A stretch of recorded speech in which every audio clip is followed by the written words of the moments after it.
এই পরিস্থিতিতে দাঁড়িয়ে এই মুহূর্তে সবচেয়ে বড় প্রশ্ন, ফেব্রুয়ারিতে নির্বাচন করাতে পারবেন ডক্টর মোহাম্মদ ইউনূস?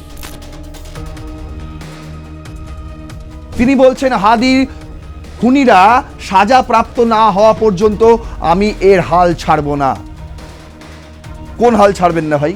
কিরকম বিশৃঙ্খলা হলে, বুঝতে পারছেন, পুলিশ প্রশাসন এখন একদম নাস্তানাবুদ। আপনি যদি নিজেই বিশৃঙ্খলাকে প্রশ্রয় দেন এবং আপনি চান একটা বিশৃঙ্খলা হোক যাতে নির্বাচন বানচাল হয়, তাহলে আপনি কেন সেই বিশৃঙ্খলা আটকাতে যাবেন? কেন পুলিশ প্রশাসন ব্যবহার করবেন? আপনার কাজটাই হবে তাদেরকে নিষ্ক্রিয় করে রাখা। ছাগল পাগলগুলো, ওরা ভাবছে আমরা যা খুশি তাই করতে পারি, আমাদেরকে কেউ কিচ্ছু বলবে না, আমরাই এখন এই দেশের মালিক, আমরা যা বলবো তাই হবে, আমরা যদি আগুন জ্বালাই আগুন জ্বলবে, আমরা যদি গুলি করি তাহলে যাকে টার্গেট করব সে মরবে। ডক্টর মোহাম্মদ ইউনূস বাঁশি বাজাচ্ছেন, আর ওদিকে ডেইলি স্টারের অফিস জ্বলছে, প্রথম আলোর অফিস জ্বলছে, আয়েশা আক্তারের দেহ জ্বলছে। ফেব্রুয়ারিতে নির্বাচন হবে না। নির্বাচন কার্যত অসম্ভব। এই সরকার কখনোই নির্বাচন চায়নি, আজও চাইছে না, এবং ভবিষ্যতে ফেব্রুয়ারিতে নির্বাচন হবে না একমূলক বলা যেতেই পারে।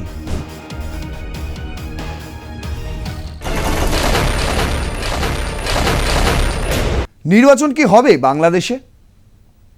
এই ফেব্রুয়ারির 12 তারিখে ত্রয়োদশ জাতীয় নির্বাচনের ঘোষণা করা হয়েছে। সেখানকার জাতীয় নির্বাচন কমিশনার এই দিন ধার্য করা হয়েছে এবং একই দিনে হবে গণভোট।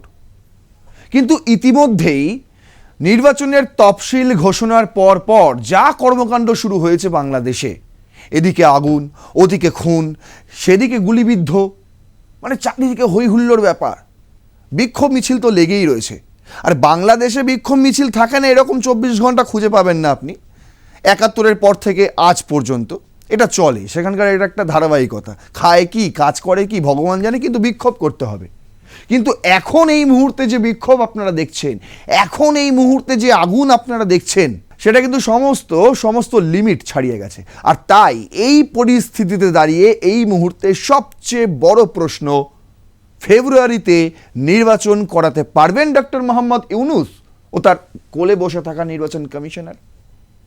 চলুন তাহলে এই প্রশ্নের উত্তর আমি খুঁজব। তার কারণ এই মুহূর্তে বাংলাদেশে যা হচ্ছে শুধুমাত্র কিন্তু বাংলাদেশের সমস্যা নয়, এই সমস্যা কিন্তু আন্তর্জাতিক সমস্যায় রূপান্তরিত হতে চলেছে আগামী দিনে।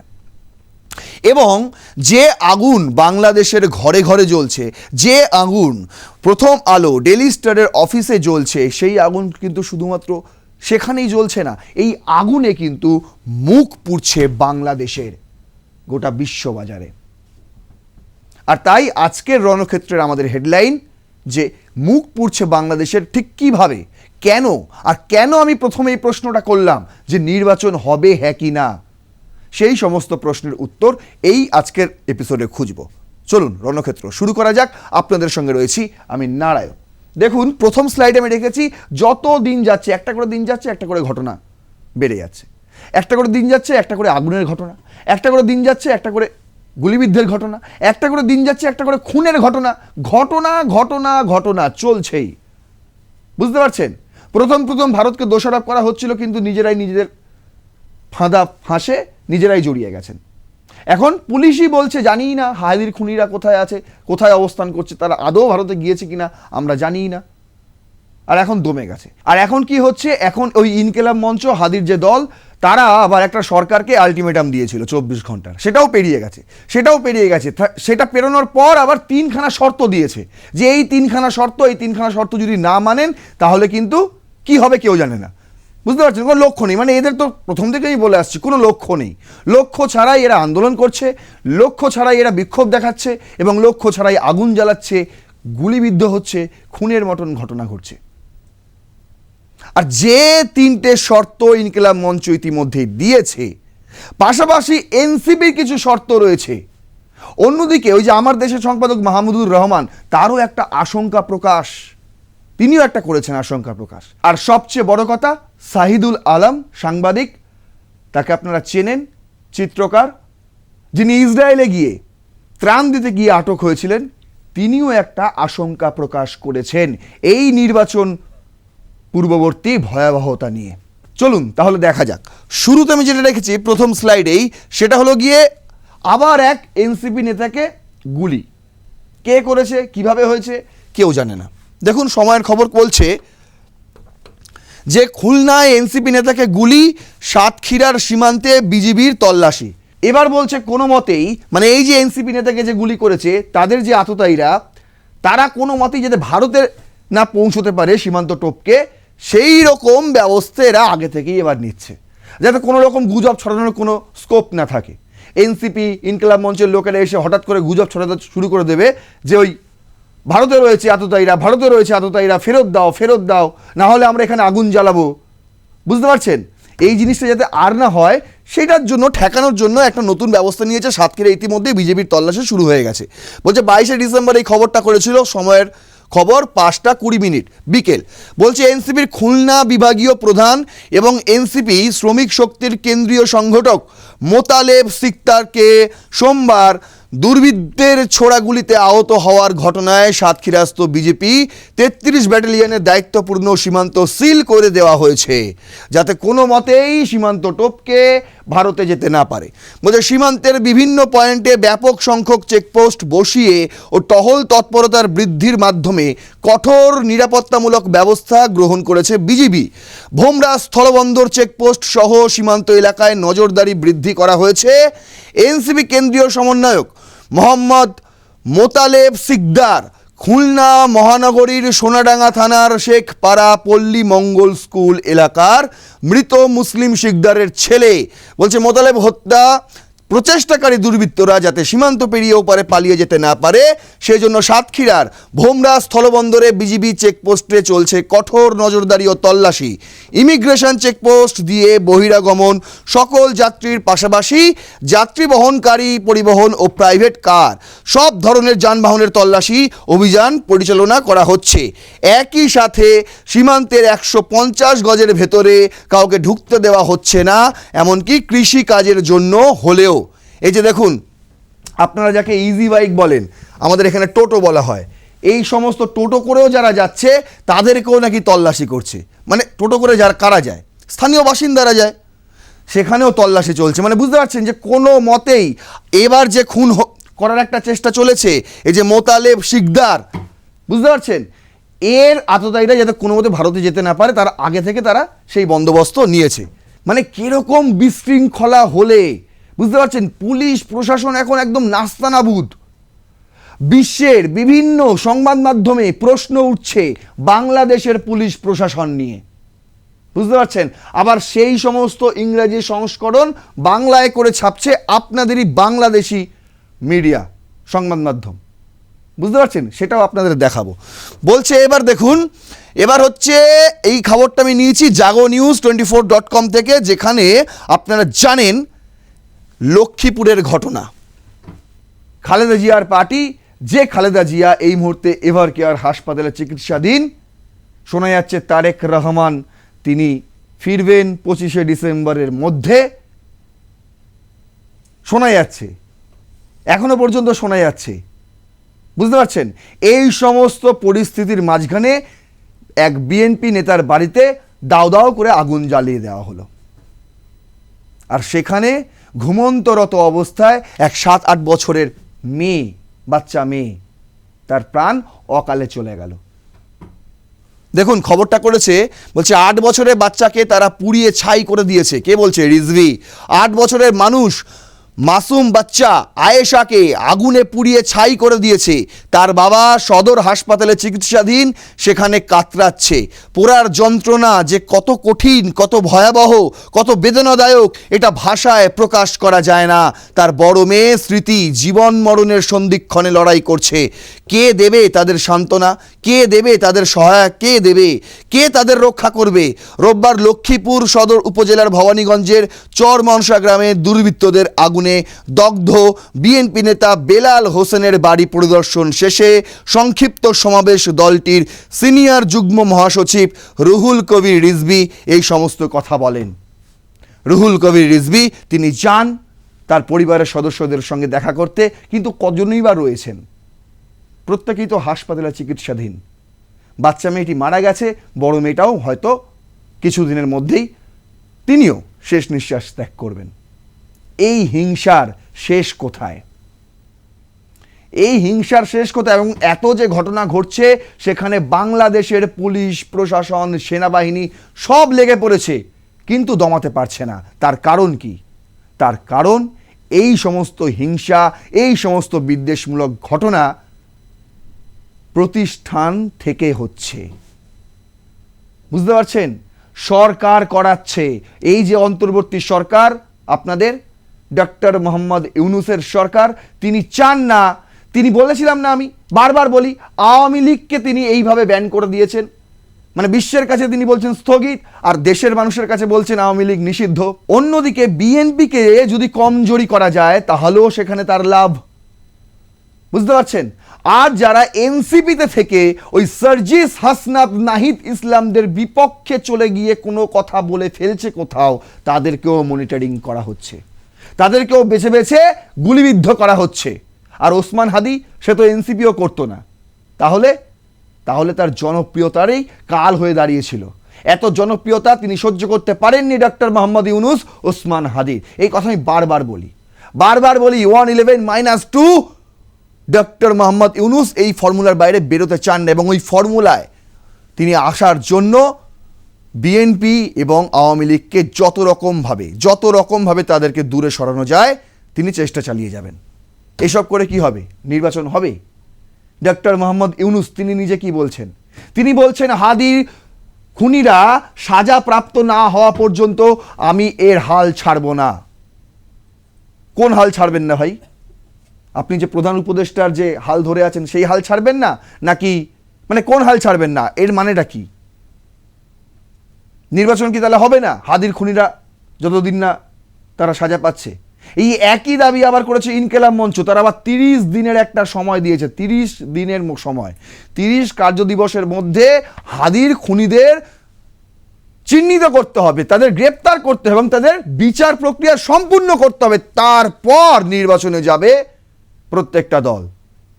তার আগে মানে শর্তগুলো এমন, আপনাকে যদি ভালো করে বোঝাই, ভালো করে যদি আপনার মাথায় ঢোকে, তাহলে আপনিও বুঝতে পারবেন এই সরকার কখনোই নির্বাচন চায়নি, আজও চাইছে না, এবং ভবিষ্যতে ফেব্রুয়ারিতে নির্বাচন হবে না একমূলক বলা যেতেই পারে। দেখুন, বলছে ইত্তেফাক, একের পর এক হামলা, হত্যাকাণ্ড, প্রশাসন নির্লিপ্ত কেন? এই খবরটা আসলে একটা বাংলা সংস্করণ। এই খবরটা আপনি ইংরাজি কিংবা জার্মান সংস্করণে পাবেন ডয়েচে ভেলেতে। ঠিক আছে?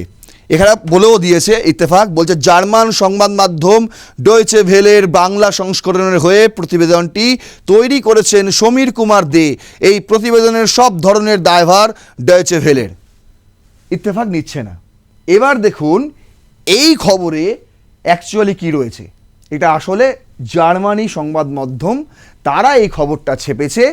যে খবরের বাংলা সংস্করণ দৈনিক ইত্তেফাক করেছে, এই ছবিটাকে ইউজ করেছে।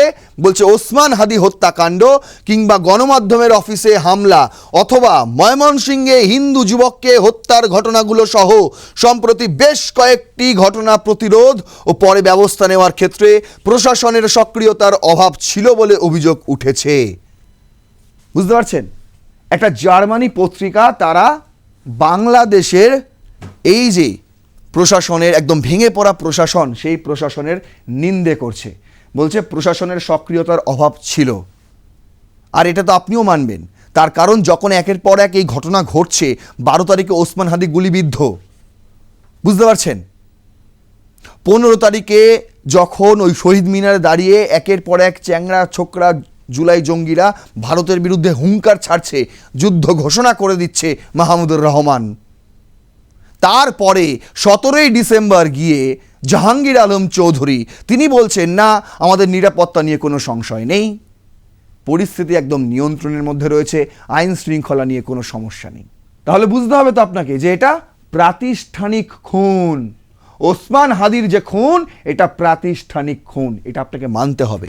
বলছে পুলিশ ও প্রশাসন কি বলছে, বলছে সরকার কেন এসব ঘটনায় কার্যকর পদক্ষেপ নেয়নি, এই প্রশ্ন উঠছে। আইন শৃঙ্খলা বাহিনী কেন নির্লিপ্ত ছিল জানতে চাইলে প্রধান উপদেষ্টার সিনিয়র সহকারী press secretary Faiz Ahmed Deutsche ভেলেকে বলেন, পুরো পরিস্থিতি পর্যালোচনা করতে রোববার বিকেলে প্রধান উপদেষ্টার দপ্তরে আইন শৃঙ্খলা বাহিনীর বৈঠক অনুষ্ঠিত হয়েছে।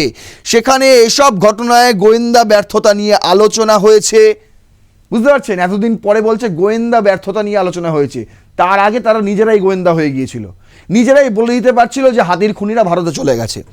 তবে প্রথম আলো ও ডেইলি স্টারে হামলার ঘটনা বিশ্লেষণ করে দেখা গেছে যে ওসমান হাদির সহকর্মীরা যখন শাহবাগে প্রতিবাদ জানাচ্ছেন তখন কিছু দুষ্কৃতকারী এতে প্রথম আলো ডেইলি স্টার ছায়ানটে হামলা চালায়। এই কথা বলে আপনাকে বলে দেওয়ার চেষ্টা করা হচ্ছে যা প্রথম আলো ডেইলি স্টার এবং ছায়ানটে হামলা কিন্তু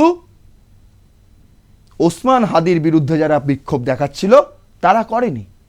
বুঝতে পারছেন, আপনাকে বোঝানো হচ্ছে যে তারা করেনি, এটা অন্য ইনকিলাব মঞ্চেরও কেউ ছিল না, এনসিপিরও কেউ ছিল না, জামায়াতে ইসলামেরও কেউ ছিল না, তাহলে কারা ছিল? এই দায়টাও আওয়ামী লীগের ওপর চাপানোর একটা চেষ্টা চলছে। বলছে প্রথম আলো এবং ডেইলি স্টারের অফিস এবং ছায়ানটে যে হামলা হয়েছে সেখানে এরা ছিল না, এরা তো তখন শাহবাগে প্রতিবাদ করছিল।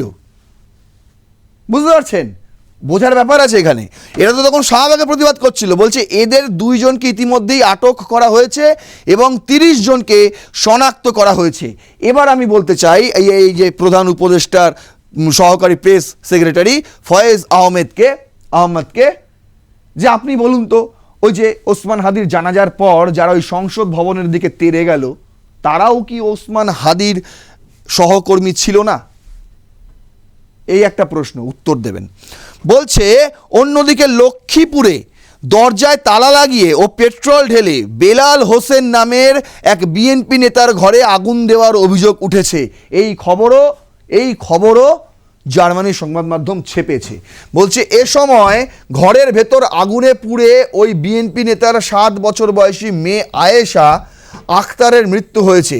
এছাড়া এই বিএনপি নেতা এবং তার আরও 2 মেয়ে বিথি আখতার, স্মৃতি আখতার আগুনে দগ্ধ হয়েছেন। শুক্রবার গভীর রাতে এই ঘটনা ঘটে। বেলাল হোসেন লক্ষ্মীপুরের ভবানীগঞ্জ ইউনিয়ন বিএনপির সহসাংগঠনিক সম্পাদক এবং সুতারগোপ্তা বাজারের সার ও কীটনাশক ব্যবসায়ী। পুলিশ বলছে তারা নাশকতার বিশ্বাসযোগ্য প্রমাণ পায়নি, তবে গণমাধ্যমকে বিএনপি নেতা বলেছেন দরজার বাইরে থেকে তালা বন্ধ করে দিয়ে আগুন লাগানো হয়েছে। পুলিশ বলছে যে নাশকতার কোনো বিশ্বাসযোগ্য প্রমাণ এখনো পাওয়া যায়নি, এটা কোনো নাশকতার ঘটনা নয়। অথচ ওই বিএনপি নেতা যার বাড়িতে হামলা হয়েছে তিনি বলছেন দরজা আগে বাইরে দিয়ে তালা বন্ধ করা হয়েছিল, তারপর পেট্রোল ঢেলে আগুন জ্বালিয়ে দেওয়া হয়েছে। এর মধ্যে কোনো নাশকতা নেই। ঠিক যেভাবে এখনও বাংলাদেশের নিরাপত্তা নিয়ে কোনো সংশয় নেই।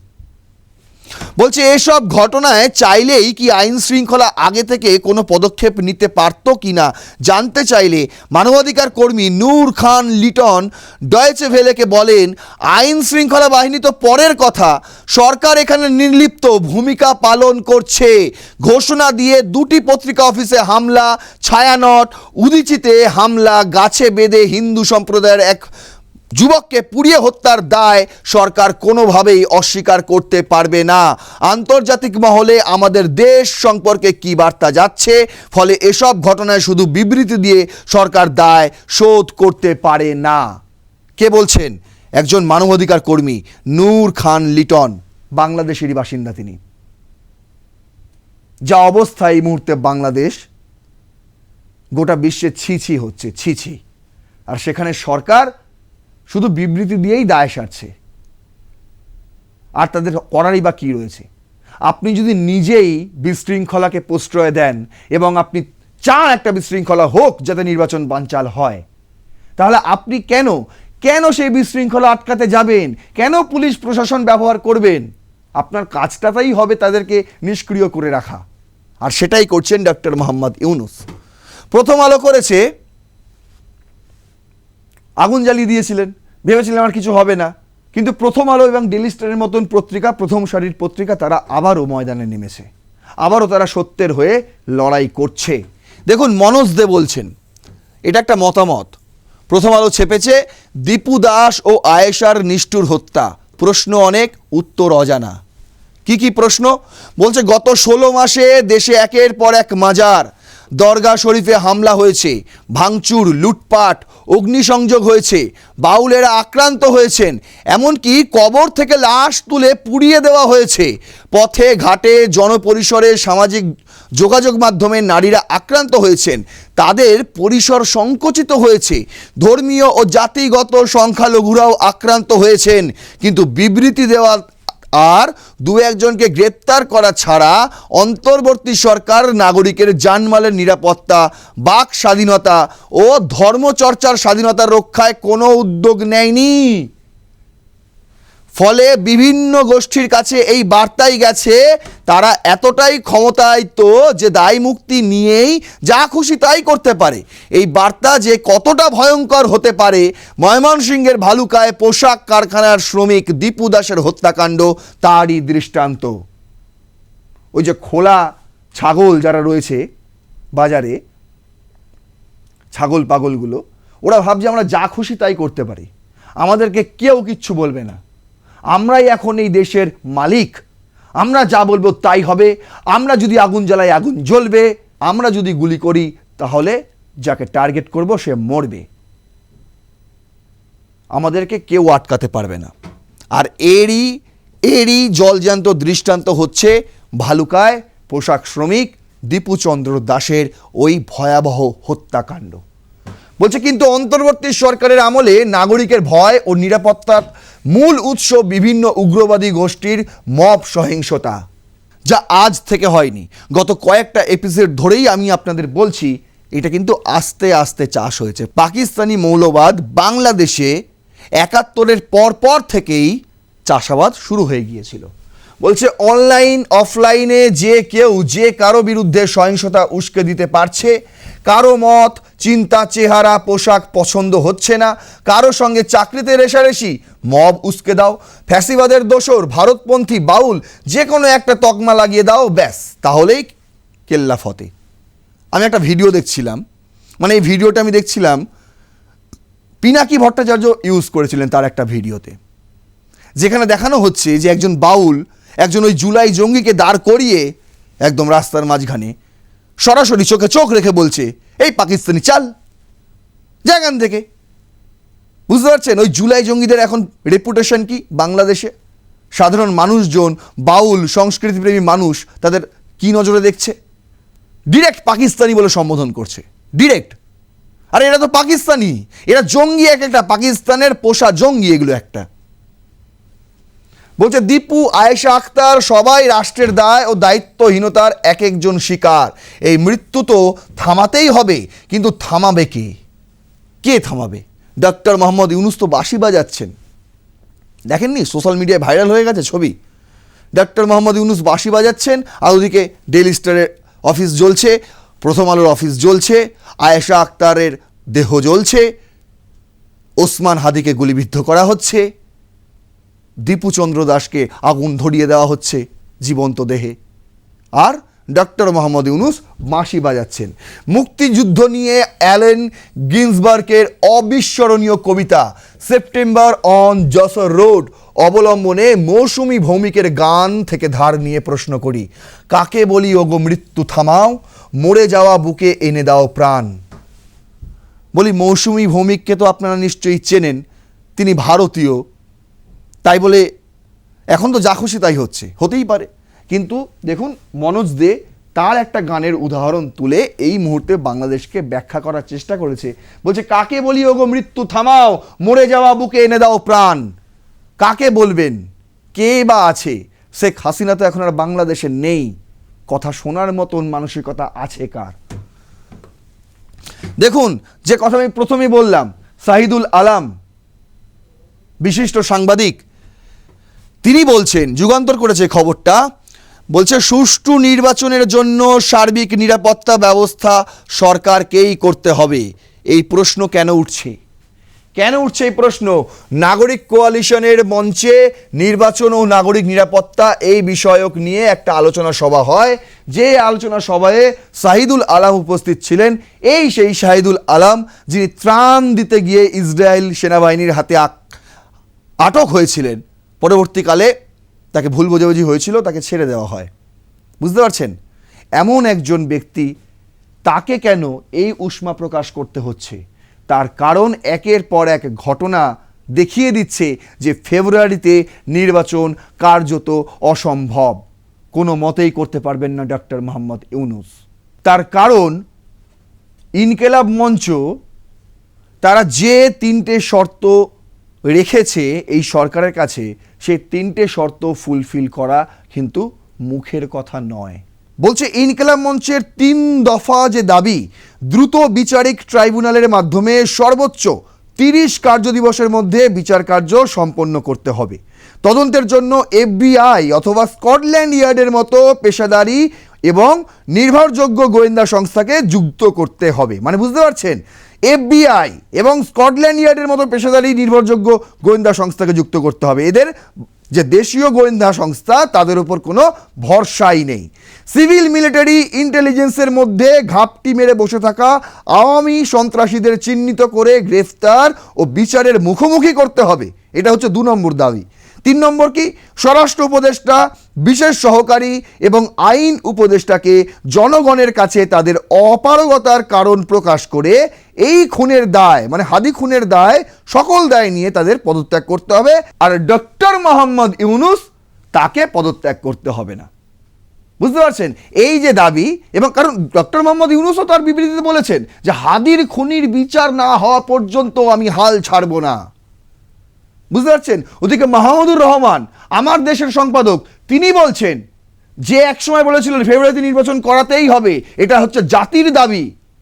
তিনি বলছেন যদি ওসমান হাদি বিচার না পায়, ওসমান হাদির খুনিরা যদি এই মুহূর্তে তাদের বিচার না হয়, তাদেরও যদি ফাঁসি না হয়, সাজা না হয়, তাহলে এই নির্বাচন কি লাভ? এই নির্বাচন করে লাভ কি? মানে সবার মধ্যেই একটা নির্বাচন নিয়ে দ্বিমত পোষণ তৈরি হয়ে গেছে। আর সেই কারণেই তো এই ধরনের অনুষ্ঠান করতে হয়, এই ধরনের বিষয় নিয়ে। বলছে নির্বাচন ও নাগরিক নিরাপত্তা, নির্বাচন না হওয়া পর্যন্ত এই বাংলাদেশের নাগরিকরা নিরাপত্তাও পাবে না। শহীদুল আলম কি বলছেন? তিনি বলছেন নির্বাচনকে কেন্দ্র করে আমাদের প্রত্যেকেরই দুশ্চিন্তা ছিল, এখনো আছে। বলছে নির্বাচনকে কেন্দ্র করে যে সহিংসতা হচ্ছে, নিরাপত্তাহীনতা চলছে, সেটা নিয়ে আমরা সকলেই চিন্তিত ছিলাম। রাজনৈতিক দল, নাগরিক সকলের জন্য এই উদ্বেগ ছিল। আজকে নির্বাচন নিয়ে সবার মাঝে উদ্বেগ প্রকাশ হয়েছে। একই সঙ্গে সকল রাজনৈতিক দল প্রতিশ্রুতি দিয়েছে যে তারা ঐক্যবদ্ধ হতে চায় এবং যে অন্যায় এবং উস্কানিগুলো হচ্ছে এগুলো প্রতিহত করতে হবে। নিরাপত্তার বিষয়ে সরকারকে এখন প্রমাণ করতে হবে যাতে জনগণ আস্থা রাখতে পারে। কি করে রাখবে আস্থা?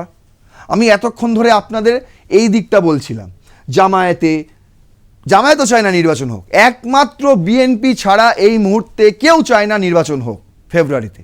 তার কারণ হচ্ছে ওই নাহিদ, সার্জিস, হাসনাত, ওরা এখনও পরিপূর্ণ হয়নি, ওদের হাতে এখনও দেশ উঠবে না, সাধারণ মানুষ ওদেরকে এখনও চুজ করবে না। এটা ডক্টর মোহাম্মদ ইউনূসও জানেন। আর সেই কারণে যত ডিলে করা যায় নির্বাচন, ততক্ষণ ওই প্রধান উপদেষ্টার সিটে তিনি বসে থাকতে পারবেন। দেখুন এনসিপির ওই যে জাতীয় যুবশক্তি রয়েছে না, ওই জাতীয় যুবশক্তির আহ্বায়ক নাসির উদ্দিন পাটোয়ারি, তিনি গত অগাস্টেই বলে রেখেছিলেন যে ফেব্রুয়ারিতে নির্বাচন হবে না। কি বলেছিলেন সেটাকে শুনুন, তারপর বলছি। ফেব্রুয়ারিতে নির্বাচন হবে না কারণ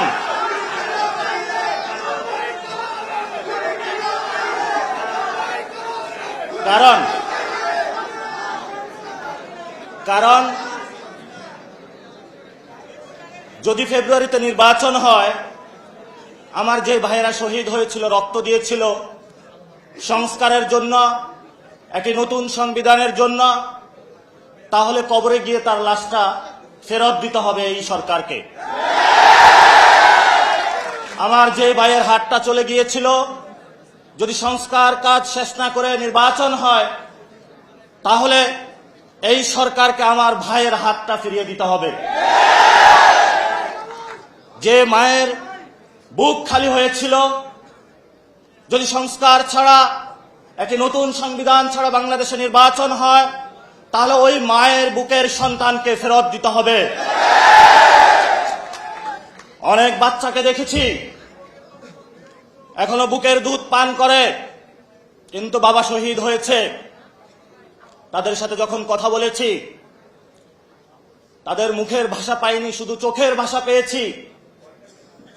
চোখের ভাষাটা ছিল অশ্রু।